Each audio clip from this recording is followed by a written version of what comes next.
Trauma pengungsi Rohingya bisa lolos ke Pekanbaru, 4 penjuru pintu masuk bakal dijaga ketat.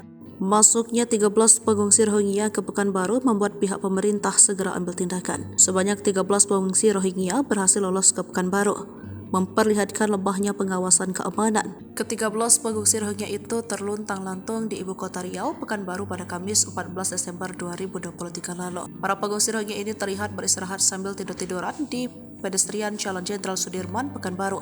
Mereka terdiri dari 6 pria dewasa, 4 wanita dewasa, 2 remaja wanita, dan 1 bayi laki-laki. Menurut pengakuan salah satu dari pengungsi Rohingya itu, mereka tiba di kota Pekanbaru pada dini hari. Hal ini menjadi pelajaran pihak pemerintah Pekanbaru untuk mengantisipasi jebolnya pengungsi Rohingya. Sebab tidak ada yang tahu dari mana jalur masuknya 13 pengungsi Rohingya di kota Pekanbaru. Tiba-tiba pengungsi Rohingya itu sudah berada di kota dan terluntang-lantung di Jalan Jenderal Sudirman, Pekanbaru. Kondisi ini membuat Dewan Perwakilan Rakyat Daerah Pekanbaru angkat bicara. Anggota Komisi 1 DPRD Pekanbaru Sigit Yuwono SD meminta untuk meningkatkan patroli dan pengawasan di pintu-pintu masuk kota Pekanbaru, terutama mencurigai plat nomor non-BM termasuk mobil pribadi yang non-BM juga. Lebih dari itu, anggota Dewan meminta dukungan masyarakat untuk sama-sama menjaga kota Pekanbaru dari kedatangan pengungsi yang tak jelas. Masyarakat bisa melaporkan ke pihak kepolisian atau paling tidak memberikan informasi tentang hal-hal mencurigakan.